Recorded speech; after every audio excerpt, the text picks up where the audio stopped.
Navajo Code Talkers by Andrew Santella. Genre: Expository text gives information about real people and events. As you read, think about the benefits of knowing more than one language.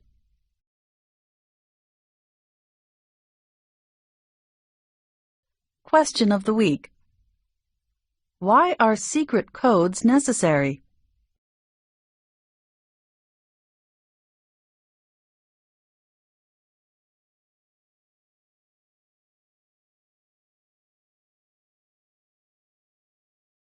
Speaking the language. At Roy Hawthorne's school, there was one sure way to get in trouble. Hawthorne lived on the Navajo reservation in New Mexico in the 1930s and attended a school run by the United States government. Students at the school were strictly forbidden to speak their native Navajo language. If they spoke anything other than English, they would likely have their mouths washed out with soap.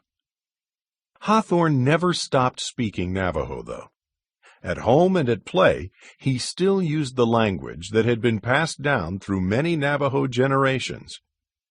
Years later, Hawthorne's knowledge of the Navajo language paid off for him and for his country.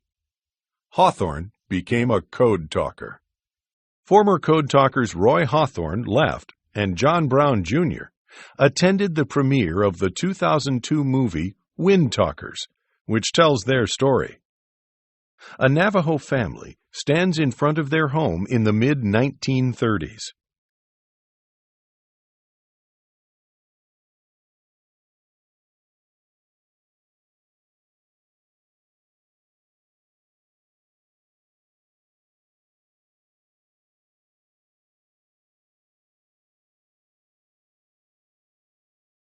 The Code Talkers were a group of about 400 Navajos who served in the United States Marine Corps during World War II, 1939 to 1945.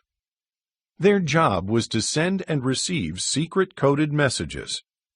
The Code Talkers invented a code that was never broken by the enemy.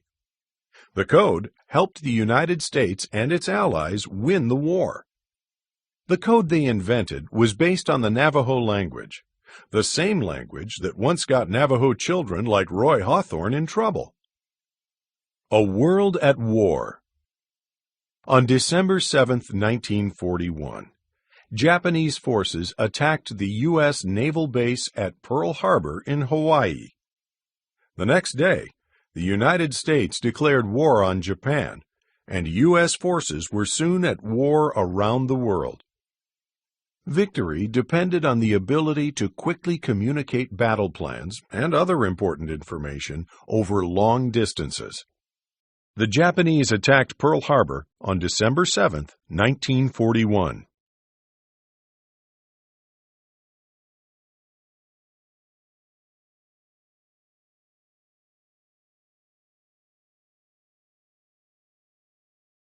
By the 1940s, the military had developed new wireless radios that could send and receive messages. They were bulky and heavy, but they allowed troops to stay in almost constant contact with other friendly forces. The trouble was, the enemy could hear these radio conversations too.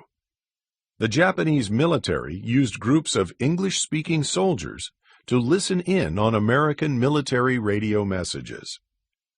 The Japanese hoped to learn details about American defenses or troop movements. They hoped to get advance warning of American plans. The U.S. military would develop codes to make it more difficult for the enemy to understand their messages. However, enemy codebreakers would figure out these codes, and then new ones were needed. What was needed was a simple but unbreakable code. The solution came not from the military, but from a Los Angeles engineer named Philip Johnston. He was the son of missionaries who had spent years working with the Navajos. Though Johnston wasn't a Navajo himself, he had grown up on a Navajo reservation and knew the Navajo language well. Johnston had read about the military's efforts to develop secret codes. He believed that a code based on the Navajo language would be almost impossible to break. Top.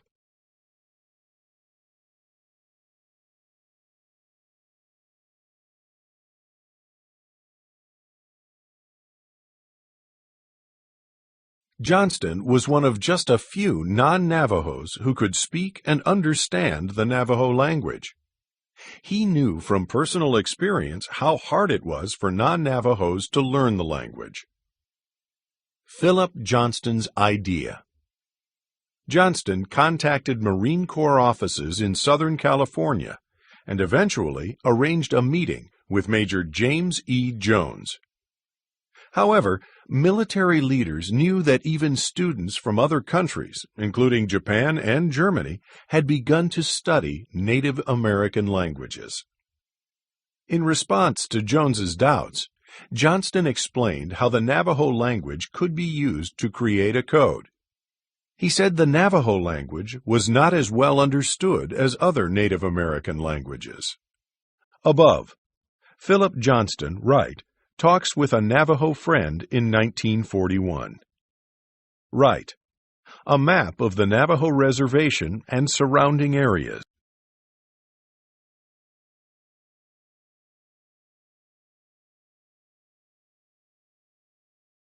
Even if enemy codebreakers could understand other languages, they would likely be puzzled by Navajo.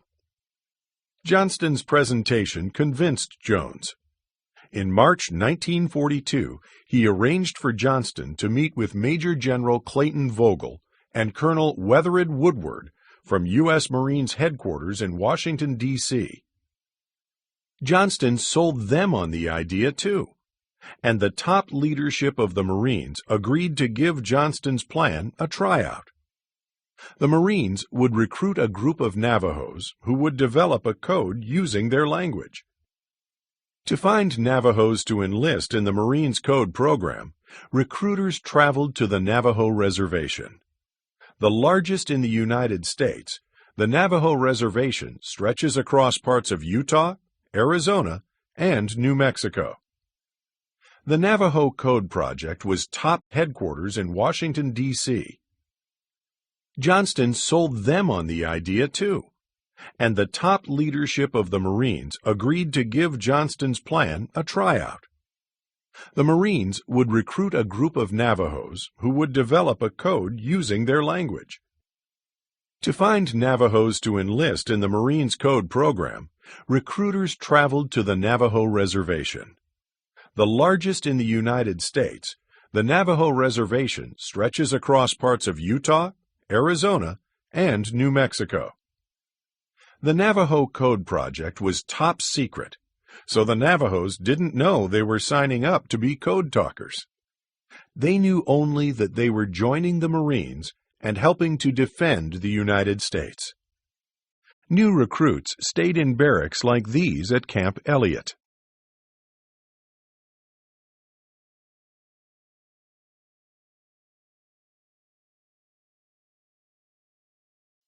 Military training. In May 1942, the new Marines from the Navajo Reservation were sent to the Marine Corps Recruit Training Depot in San Diego. For many, the trip marked their first time on a bus. Some had never left the reservation before. Most had never been in a big city. Like most Marines, they struggled to complete the 7 exhausting weeks of training. In some ways, the training course clashed with Navajo traditions. Many Navajos wore their hair in thick braids, but as Marine recruits, they had to shave off their hair. Marine drill instructors insisted on looking directly into the eyes of recruits. But in the Navajo culture, this is considered rude. Even wearing a military uniform seemed foreign to some of the Navajos. Despite the difficulties, the 29 Navajos completed boot camp and graduated to the next step in their training. They were about to become code talkers. The original 29 code talkers were sworn in at Fort Wingate, New Mexico in 1942.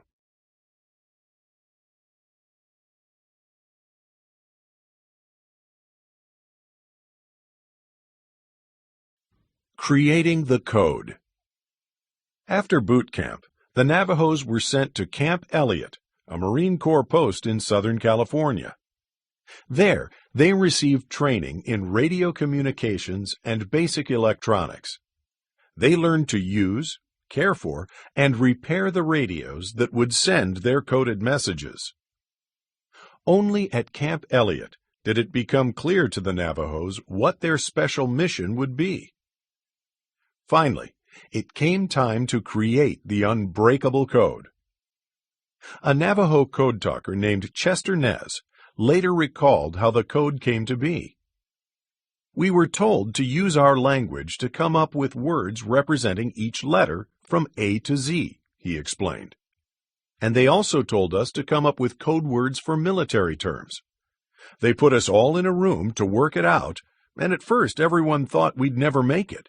It seemed impossible, because even among ourselves, we didn't agree on all the right words." However, the Navajos devised a code that worked extremely well. They made a list of Navajo words that would represent each letter in the English language alphabet. For example, the Navajo word for apple, bilasana, stood for the letter A. The Navajo word for bear, shush, stood for the letter B. And the Navajo word for cat, moasi, stood for the letter C. The code talkers sent messages by using Navajo code words to spell out words in English. For example, to say Navy, code talkers would say the Navajo words that stood for each letter. Neshchi, or nut for N, Wolachi, or ant for A, Akediglini, or victor for V, and Tsa-a-zi, or yucca for Y. Later, the Navajos made the code more difficult to crack by adding more code words. Some English letters could be represented by as many as 3 different Navajo words. For example, for the letter A, code talkers could use Wolachi, ant, bilasana, apple, or tsinil, axe.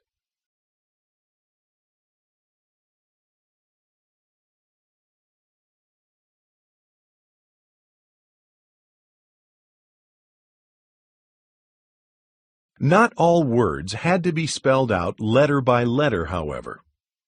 The code talkers came up with a list of Navajo words or phrases that could be used to represent common military terms. Many of these code words came from the Navajo knowledge of the natural world. Fighter planes flew quickly and made a buzzing noise, so they were given the code name Dahe-Tihi, which is the Navajo word for hummingbird. Dive bombers were named for chicken hawks, or guinea. The bombs they dropped were given the code name Ayi-Shi, the Navajo word for eggs. Battleships were called Lotso, or whales in Navajo. Submarines were called Besh-Lo, which translates as iron fish. The code word for the United States was Nehema, which means our mother in Navajo.